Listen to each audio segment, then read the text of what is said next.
What are you looking to see out of Shedeur Sanders from this game? Last week, it seemed like the whole world was put on him last week. He seemed to have to do pretty much everything and relying on pass heavy. We saw the pick six. I don't know. He called it a rookie mistake. What are your thoughts? What are you looking to see out of Shedeur this week? Shedeur needs – this is what I want to see from Shedeur. Mm-hmm.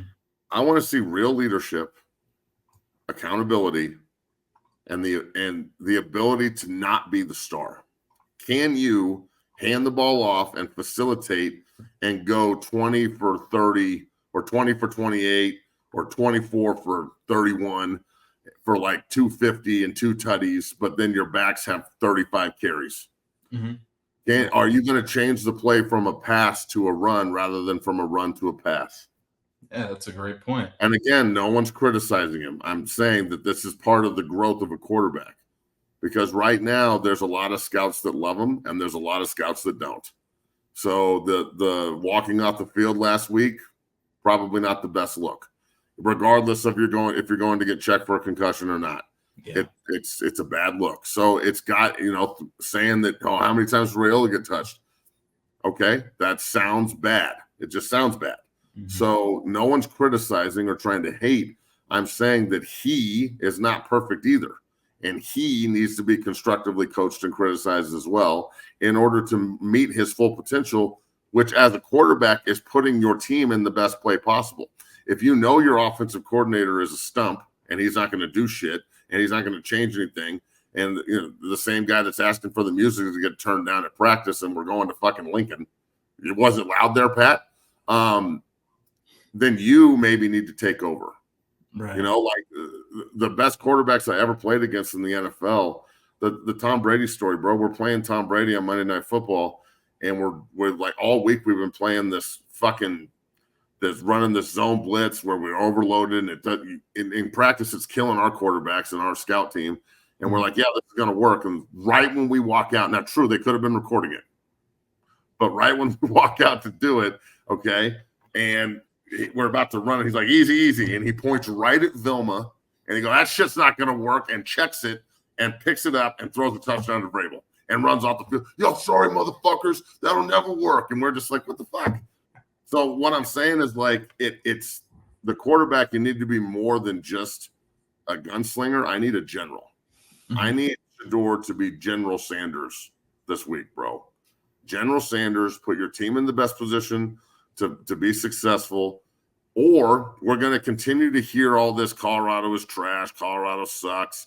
All these people watch the show yet just to talk shit or type shit. That's the thing. People type shit now. I talk shit. Y'all type shit. Yeah. So yep, true. You know what I'm saying? Good. Yeah, that's true. Stop typing shit, motherfucker. I talk shit. Y'all are over here typing shit. Like, you have to spell check some of this stuff. So I need him to be the leader that he is, because at the next level, I don't give a fuck what your name is. I don't care how good you are.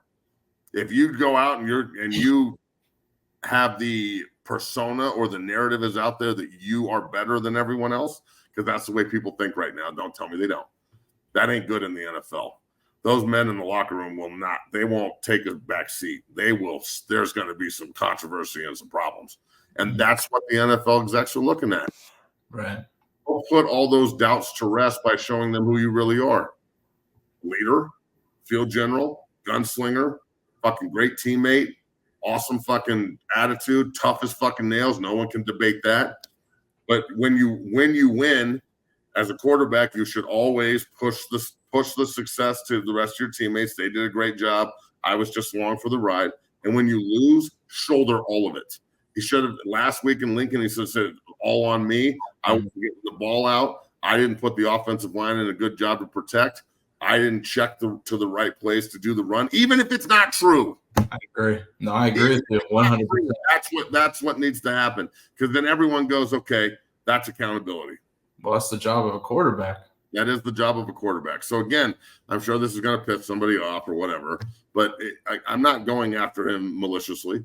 I'm not talking shit. I think Shedeur is the best quarterback in the country, but he needs to be supported. And not only that, not only does he need to be supported by the offense coordinator and the head coach on the scheme and his players, everybody out there with him, all of his all of his peers that are on the field with him. But you got to support yourself, dog. Right. You have to understand what's best for you. And sometimes what's best for you is not necessarily checking and throwing the football or just making sure that we're in a position to throw the football. Sometimes what's best for the quarterback is handing the ball off. Right.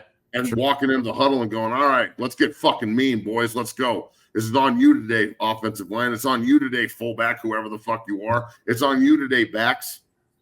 We're going to see how bad y'all want this game today. Because I'm going to turn around and hand it off to you 30 fucking 5 times, and we're going to see. Yeah. Well, sticking on the Shedeur Sanders tangent, former NFL quarterback, former Colorado quarterback, Cordell Stewart was asked about Shedeur Sanders, and he had this to say. Take a listen here. About Shedeur and the NFL. Shedeur has been blessed with the opportunity to be amongst that energy all the time, which is from his head coach, which is his dad. But the piece that's most important to all of this is he wants it. He puts in the work. He's competing against himself and no one else to be better the next time than the last. And when you see him play, he's been playing good since he was in high school. Efficiency level, touchdown interception ratio is off the charts. He very rarely turns it over. And that's what allows them to have a chance in a latter part of games if need be to be able to be successful. And what are your thoughts on his comments? He's not wrong. I mean, Slash is not wrong. Cordell knows what he's talking about. But again, you can't just constantly harp on all the good shit. That's not what football is. Football is about correcting your mistakes and understanding that it's okay to make mistakes as long as you fix them. So that's as we wrap this up here, because we're not just going to beat a dead horse all day. We talked about this all week. This is if the University of Colorado, okay, the place that I love, all right, if they go out and they don't change anything and they throw for 500 yards and 6 touchdowns and blow CSU out, I'm going to be pretty happy on Saturday, but I'm going to wake up Sunday and go, now we're starting the Big 12. And unless it's going to be straight Texas Tech air raid and, the Pirates going to come out of the fucking corner and figure this out, I'm going to be a little worried on top of being excited at the same time, because it doesn't seem, or it would not seem at that point, that they understand what they really need to do to be successful. Now, all that said, if they have a huge advantage like they did against North Dakota State, you have to take advantage of it, like I said then too. So that, again, it's going to be on the coaches to figure out what's right and make good calls and try and look. If you establish the run and it pops off and it works, stick with it. Yep. Because it's going to make it easier to throw the ball as the game goes on. I agree. So I'm very, very eager to see if all this talk from Coach Flea, from Bucky, all the information I've gotten from Coach Prime, from Coach Schumer, everybody. I want to see if they're really going to do it, or if it's all just appeasement for the media during the week, and then they get on the field and they revert back to, 500 ball. Yeah, we're going to find out. We are going to find out tomorrow. And before we close out here, Matt, we have a little something planned for you guys tomorrow. We have a live watch party for Colorado versus Colorado State planned tomorrow. Matt, you want to tell us more about that? Yeah, so my son plays on Saturday, and we can't go to the game because his game's so late. We don't even get back here until like 5. It starts at 5:30, so that sucks. But we're going. Look, I'm going to set the computer up and point it at my fat face.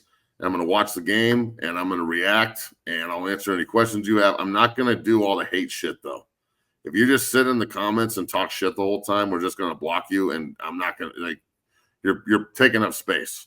Yeah. All right? This isn't an opportunity for you to just sit there and talk shit. It's an opportunity to get involved and, have some fun. So we'll see. But everybody should tune in for that. It should be fun. We'll be on at 5:30 Mountain out here and see what we can see. Yep, 7:30 Eastern, 5:30 Mountain, live watch party. Tune in, live reaction. It'll be a nice long stream. We'll have a lot of stuff planned, I'm sure.